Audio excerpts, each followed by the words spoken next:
আজকের রেসিপি হচ্ছে চিকেন ভর্তা। এই চিকেন ভর্তা রেসিপিটা একবার অবশ্যই বানিয়ে ট্রাই করে দেখবেন, খুবই টেস্টি লাগে। রুটি, নান, পরোটা সব কিছুর সঙ্গে এই চিকেন ভর্তা রেসিপিটা খুবই অসাধারণ লাগে।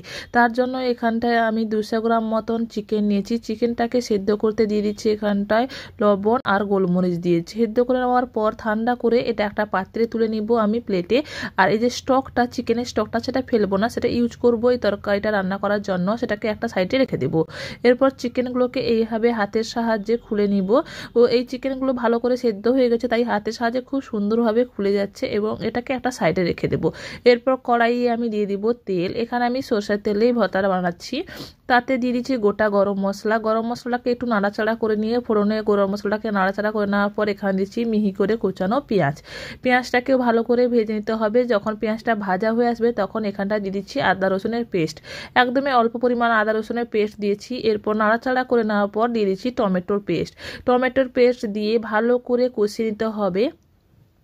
এরপর এখানে গুঁড়ো মশলাগুলো অ্যাড করেছি, ধনে গুঁড়ো, হলুদ গুঁড়ো, কাশ্মীরি লঙ্কা গুঁড়ো, লবণ আর অল্প পরিমাণ এখানে একটু চিনি দিয়েছি। চিনিটা অবশ্যই একটু দিবেন, তাহলে ব্যালেন্সটা খুব সুন্দর আসে। তার জন্য এখানে চিনিটা অল্প পরিমাণ, একদমই সামান্য পরিমাণ দিয়েছি। এরপর মশলাটাকে ভালো করে কষিয়ে নেওয়ার পর যখন তেল ছাড়তে শুরু করবে তখন এখানটা অ্যাড করেছি চালমগজ আর কাজু বাদামের পেস্ট। দুটোকে পরিমাণ মতন নিয়ে সেটাকে পেস্ট করে নিয়ে এখানে দিয়ে ঢাকা চাপা দিয়ে কিছুক্ষণ রেখে দেবো। এরপর এটাকে ভালো করে কষাতে হবে যতক্ষণ না এর থেকে তেল ছাড়ছে। এই মশলাটা খুবই ভালো করে কষাতে হয়। কষানো ভালোভাবে হলে এর টেস্টটা খুব ভালো আসে। এখানটায় আমি দিয়েছি রসুন কুচি, রসুনের স্লাইস করে নিয়েছি। আর এখানটা দিয়েছি কাঁচা লঙ্কা। কাঁচা লঙ্কাগুলোকেও কুচি করে নিয়েছি, মানে লম্বা লম্বা করে। এর বীজটা দিইনি, এমনি বীজটাকে বাদ দিয়ে লম্বা লম্বা করে স্লাইস করে কেটে দিয়ে লঙ্কাগুলোকে দিয়েছি।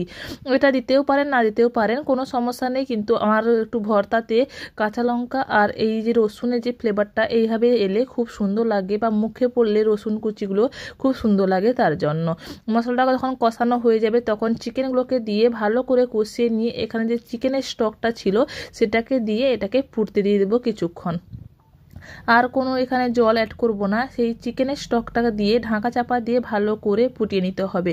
যখন গ্রেভিটা শুকতে আসবে তখন এখানটায় অ্যাড করব আমি শেষে ফ্রেশ ক্রিম। এখানে অ্যাড করব আমি ফ্রেশ ক্রিমের জায়গায় এখানে যদি আপনারা না চান ফ্রেশ ক্রিমটা না দিতেও পারেন, কোনো সমস্যা নেই। ফ্রেশ ক্রিমটা দিলে রেস্টুরেন্টের মতন খেতে লাগবে, তার জন্য, বা ক্রিমি টেক্সচারটা খুব ভালো আসে, তার জন্য এখানে আমি ফ্রেশ ক্রিমটা অ্যাড করেছি। আর ফ্রেশ ক্রিমটা দিলে খুব খেতে ভালো লাগে, একটু ক্রিমি ক্রিমি ভাব থাকে। তার জন্য আপনারা যদি না চান না দিতেও পারেন, কোনো সমস্যা নেই, তার জন্য খেতে খারাপ লাগবে না। শেষে অ্যাড করছি কাসুরি মেথি আর বাটার। বাটারটা দিলে বাটার যে ফ্লেভারটা আসে তার সুন্দর লাগে খেতে, তার জন্য এখানে বাটার অ্যাড করেছি।